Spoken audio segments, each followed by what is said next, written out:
warahmatullahi wabarakatuh. Salam pemirsa dimanapun saat ini sedang menyaksikan siaran channel Agung Pos YouTube.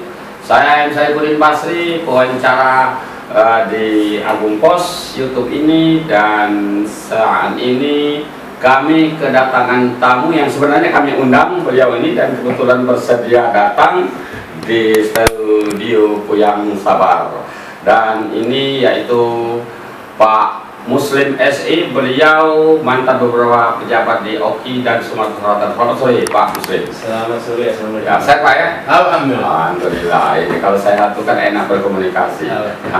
Dan di hadapan beliau ada Pak Edi Rizal, juga mantan pejabat di Kabupaten Ogan Ilir dan juga di Sumatera Selatan. Sekarang juga sudah punabakti.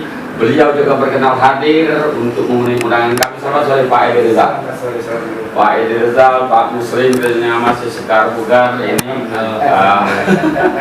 Ogan Ilir sudah 1 tahun dipimpin oleh Panca Wijaya Akbar dan Pak Ardani, plus ada putra daerah 1 yang masuk di situ masih aktif sebagai ASN, yaitu Pak Haji Muhsin Abdullah. Selama 1 tahun ini apa yang Pak Muslim lihat di dalam kinerja Pak Panca Wijaya Akbar dan trik ini? Silakan Pak Muslim. Alhamdulillah, selama kampanye saya aktif ikut beliau, dan secara umum arahnya sudah mengarah untuk memenuhi janji kampanye. Ya. Namun mungkin karena dihadapkan pada beberapa keadaan pandemi COVID, pandemi COVID itu bukan hanya di Ogan Ilir, di seluruh Indonesia ada refocusing anggaran, itu salah satu faktor penghambat. Kemudian lagi mungkin konsolidasi SDM, konsolidasi SDM itu juga tidak mudah, karena kalau mengidentifikasi potensi wilayah dan kebutuhan masyarakat, saya yakin Pak Panca dan Pak Ardani sudah paham, karena mereka sudah keliling setiap desa di Ogan Ilir ini. Tapi untuk mengkonsolidasi ASN, nah itu mereka pasti perlu masukan beberapa pihak, dan kelihatannya, dan itu juga dibatasi oleh aturan 6 bulan, tidak bisa untuk memutasi pejabat. Oke, sudah bisa kita tangkap. Sekarang kita dengar dulu statement Pak Edi Rizal. Bagaimana menurut pandangan Pak Edi Rizal setahun kepemimpinan Panca Ardani plus Haji Muhsin Abdullah di Kabupaten Ogan Ilir. Silakan Pak Edi Rizal. Baik, terima kasih Pak Haji, Pak Muslim. Kebetulan Pak Haji yang mengundang saya dan Pak Muslim ini kami pernah satu kantor, pernah sama-sama di Dinas Pendapatan Daerah Kabupaten Ogan Ilir. Aku mulai gawi. Sama-sama di Kabupaten kebetulan. Tapi sebelumnya kita tidak komunikasi bahwa hari ini kita akan sama-sama berbicara tentang pembangunan atau apa yang dilakukan oleh Bapak Bupati kita selama 1 tahun. Sebetulnya kita patut bersyukur kepada Allah SWT bahwa kita telah diberikan salah seorang pemimpin yang muda, energi dan juga berwawasan. Karena beliau, saya tahu betul apa yang dikatakan oleh Pak Muslim tadi. Pada saat kampanye juga saya ikut, jadi beliau antusias dan semangat. Kalau melihat seperti itu, ya kita juga mau tidak mau, walaupun kita sudah berusia, mau tidak mau harus mengikuti seperti itu.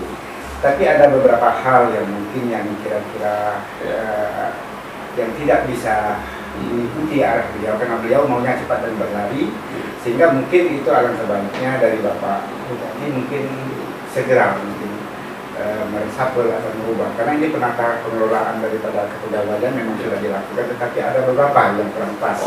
Karena kita lihat, karena sarana yang paling untuk saat ini paling lebih positif kita melihat itu ada di HP, di internet seperti itu, OYMP dan sebagainya, sehingga kita bisa mengikuti apa yang telah dilakukan oleh Bapak Bupati, Bapak Wakil Bupati dan juga Mas Ida, dan juga saya lihat itu banyak yang positif daripada itu. Iya, Pak Edi Rizal, Pak Muslim, pemirsa, di awal pembicaraan kedua tokoh kita ini, beliau ini sudah menjadi tokoh masyarakat Ogan Ilir. Tadi menyentuh tentang SDM. sebaiknya kita berbincang saja ini supaya tidak tegang. Boleh. Kalau wawancara seolah kan tegang jadi. Kalau berbincang kan tidak santai. Nah, menurut Pak Mus, SDM itu dan juga pembicaraan dari Pak Edi kan mungkin bisa sharing. Ini bagaimana mengenai SDM sekarang yang ada di Pemda Ogan Ilir yang mengendalikan Pemda Ogan Ilir di bawah pemimpin Pancawa Wijaya Akbar? Saya pikir Pak Sekda, Pak Musin Abdullah itu lebih tahu tentang apa namanya secara objektif kualitas dari SDM yang ada di Ogan Ilir saat ini. Nah, dan alhamdulillah saya pikir apa reposisi dan sebagainya beliau sudah mengidentifikasi di mana tempatnya, dan kemudian juga saya perhatikan juga banyak putra-putra asli Ogan Ilir sudah pulang kampung baik dari kabupaten tetangga Oki, dari Palembang dan sebagainya, itu sudah banyak yang sini. Itu mungkin potensi yang bisa untuk memperkuat SDM di sini, tapi tetap harus tetap apa, ibarat HP itu harus dicas, diisi sesuai dengan diupdate sesuai dengan kondisi terkini perkembangan zaman. Supaya tidak tumpul ya. Benar. Gimana Pak Edi? Saya mendapat sebenarnya Pak Haji Muslim memang seperti itu. Akan tetapi saya juga berpendapat, saya pernah dengar juga dari pemerintah Kota Ogan Ilir bahwasanya Pak Bupati juga pernah bercerita dia tidak ketergantungan dengan dalam tanda kutip tim sukses. Dan jadi dia melihat SDM yang mumpuni dan juga memang yang handal. Jadi saya juga sependapat seperti itu. Buat apa kita artinya menempatkan seseorang dalam tanda kutip ini tim sukses, tetapi tidak profesional dalam bekerja dan juga bukan pada tempatnya.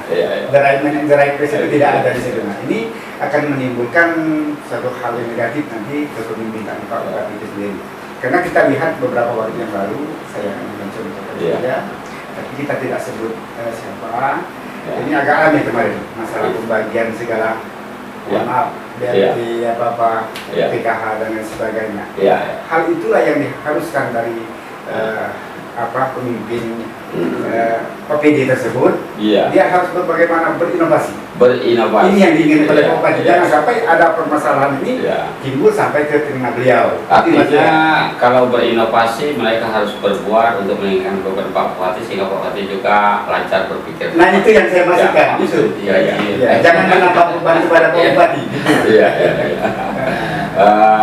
Kalau berbicara masalah inovasi, memang seharusnya semua pejabat. Saya pernah berbincang dengan Pak Musin Abdullah. Berbicara, memang mereka harus berinovasi. Sudah tahu tupoksi.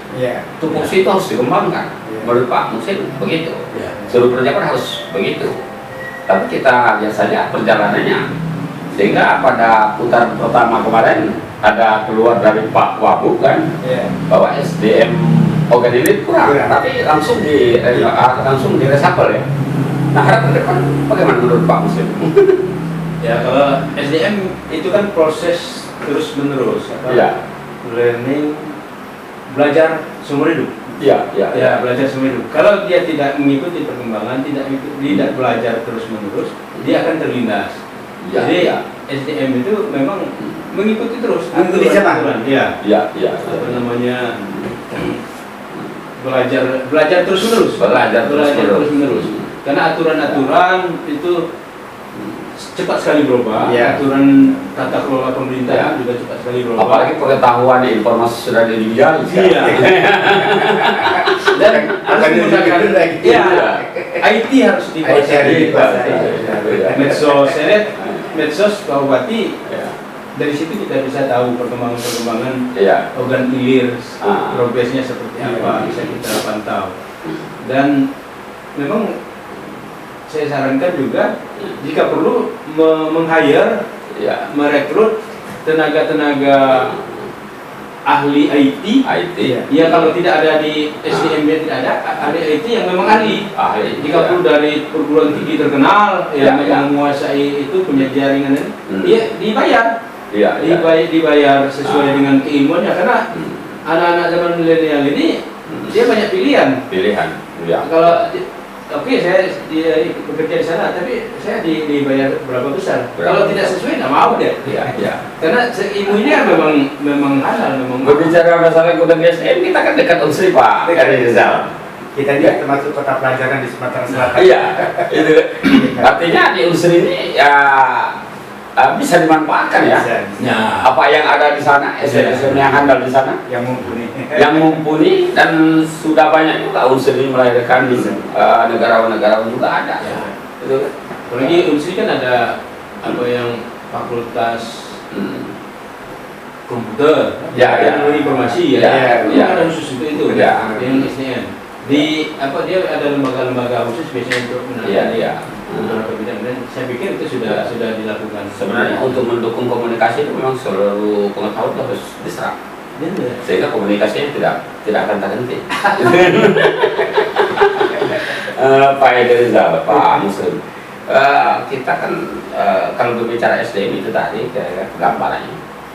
Menurut Pak Rizal dan Pak Muslim setahun di kepemimpinan ini apa yang dilihat dan apa yang harus dilakukan ke depan oleh Pak Panca setahun ke depan saja.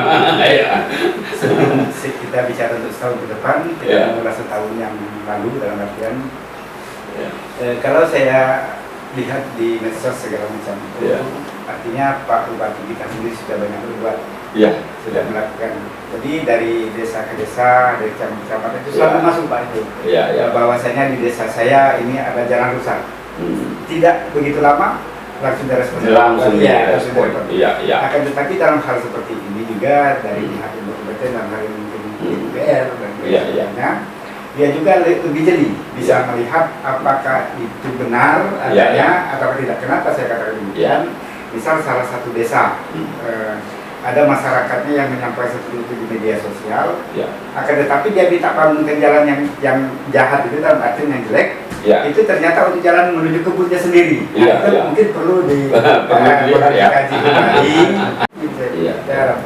Di-update ya datanya. Artinya ring pertama untuk membantu Pak itu para pejabat. Sekarang kan sudah ada apa? DKPP. Percepatan pembangunan. Ini kan kita lihat 7 orang itu Pak. Saya lihat orang-orangnya apa nih?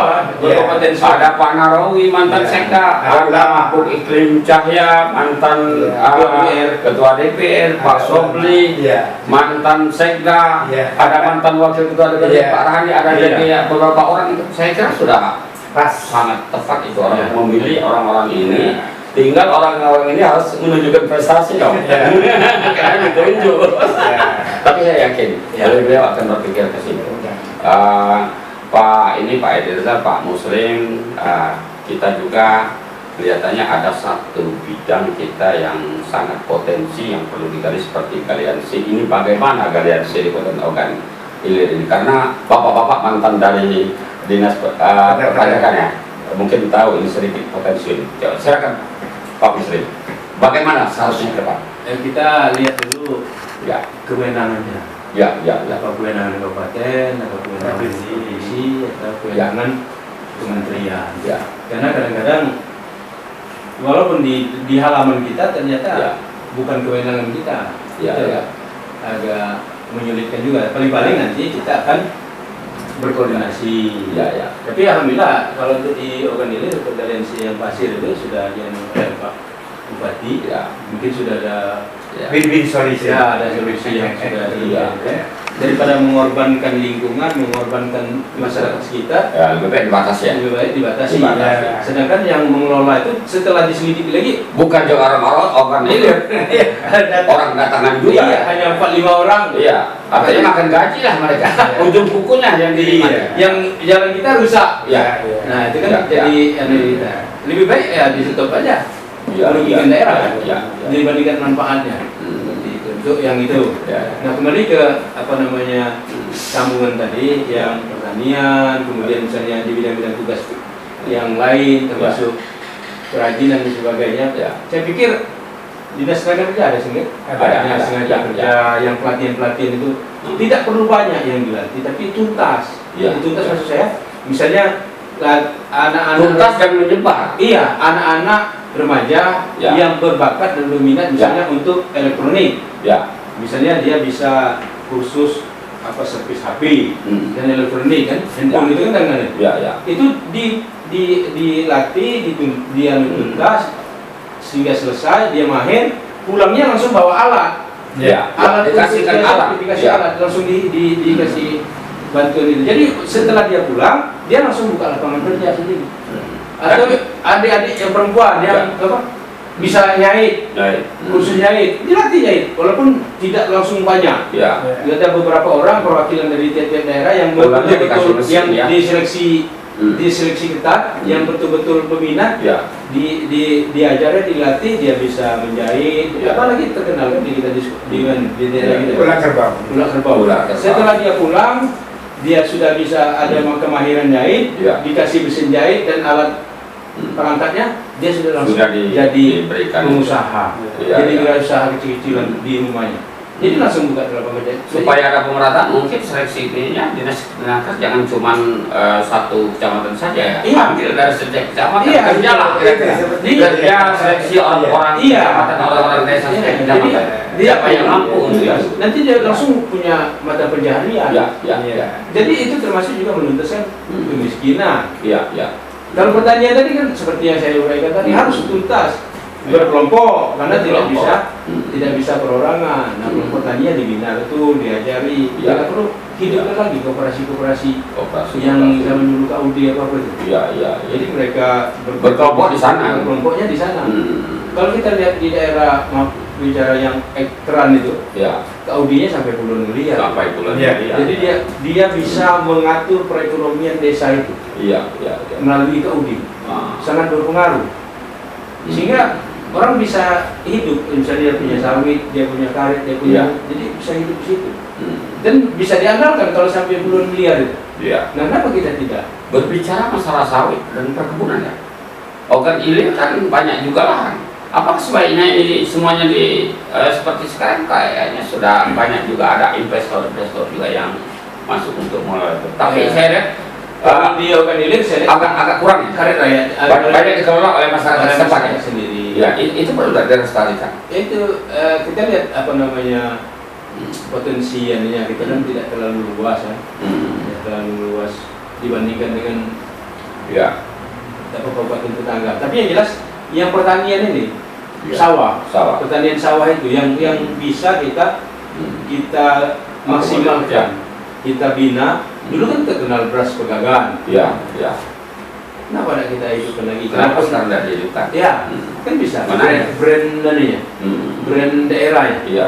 Tinggal lagi penyesuaian dengan situasi sekarang. Misalnya bibitnya bibit apa yang bisa 3 kali. Kalau sudah bisa 3 kali setahun, saya pikir anak-anak muda di desa itu mau semua itu bertani. Karena dia sudah menggunakan traktor, jonder, kemudian jadi tidak lagi manual. Mencangkul manca. Pak Muslim, Pak Ederita, kita sedikit juga saya mendapat masukan berharga, mendengarnya rasa bangga. Timbulnya MPQ baru-baru ini di Ogan Ilir itu Pak Panca Wijaya akan mengeluarkan perda masuk SMP harus bisa baca tulis Arab untuk memberantas buta aksara Arab. Ini sudah ada peraturan bupatinya. Akan dikeluarkan, akan diperdagangkan. Sementara peraturan bupati itu sangat bagus. Sangat bagus. Pembinaan mental spiritual edukasi Ada pesan bapak saya tuh. Kalau punya anak, kalau tidak sekolah di pesantren, sekolah di hukum. Saya jawab, kenapa Pak? Katanya kalau pesantren anak itu senakalnya tidak akan nakal. Kalau dihukum gimana? Kalau dihukum katanya kalau dia tahu dihukum, walaupun dia nakal mungkin ada. Tapi terbukti memang. Jujur, anak-anak saya banyak dihukum, memang terkendali terkendali. Artinya gagasan atau inovasi Pak Panca mengeluarkan perda bahasa Arab itu harus didukung.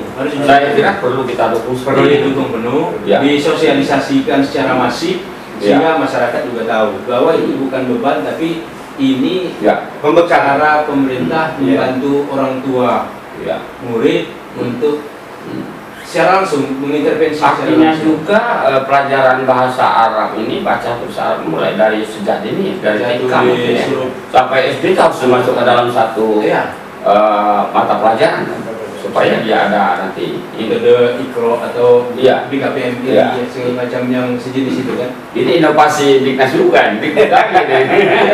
Makanya Dikbud ini memang termasuk harusnya orang yang memang matang ya. Berwawasan luas Ya.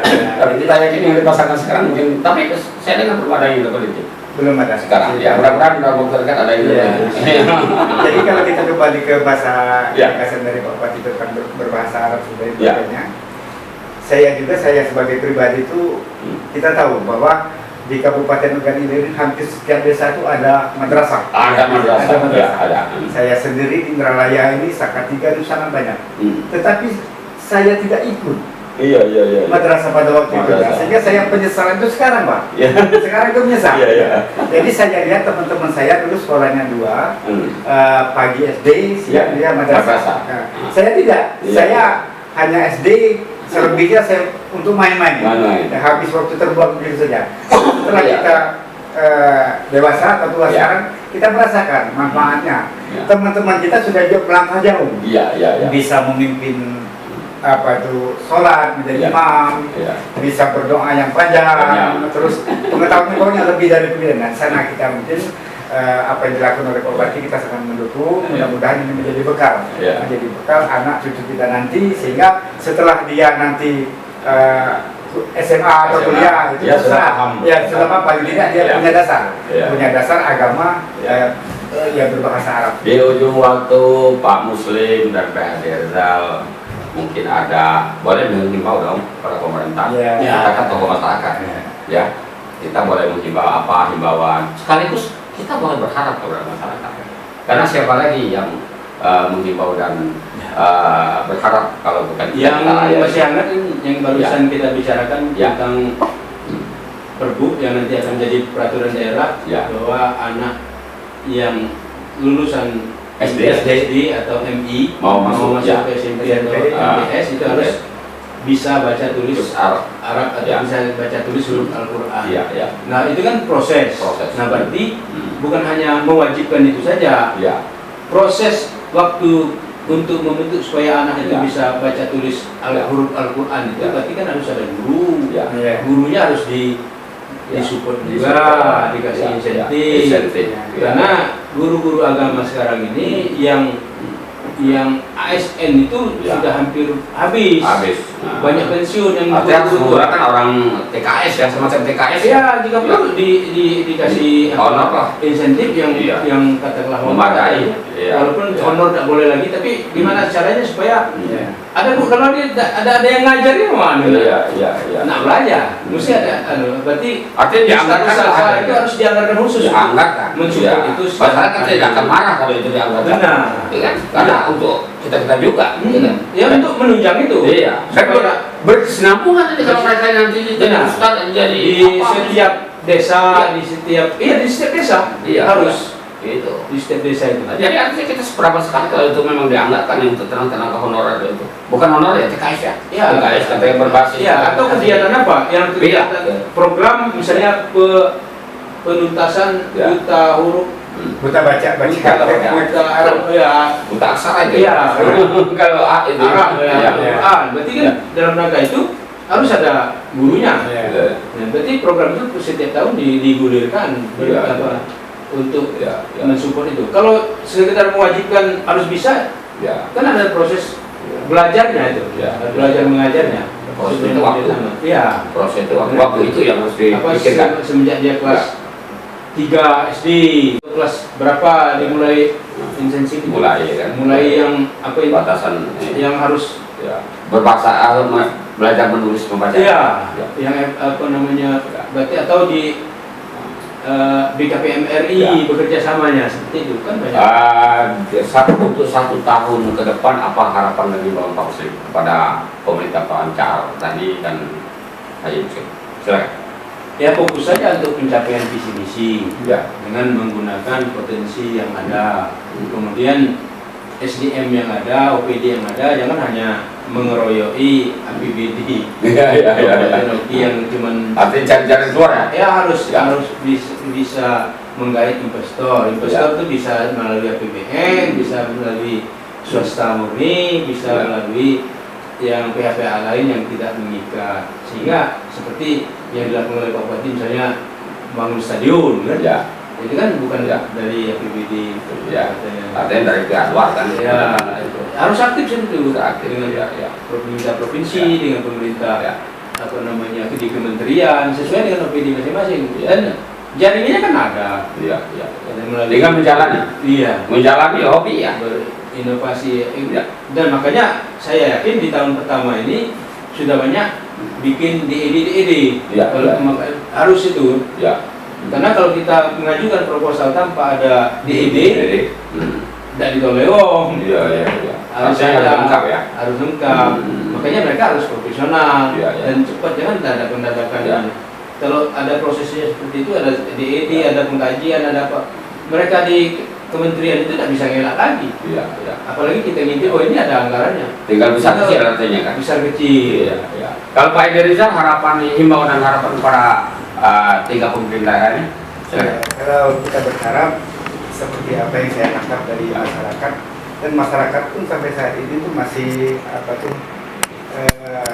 pembangunan itu kita secepatnya dan secepat kembali telapak tangan. Akan tetapi kita juga menyadari dan kita berikan masukan kepada masyarakat bahwa Pak Panca dan Pak Ardhani ini waktunya hanya 3 tahun. Jadi tahun 2022, 23 dan 24. Kalau memang ini nanti jadi dilaksanakan pilkada.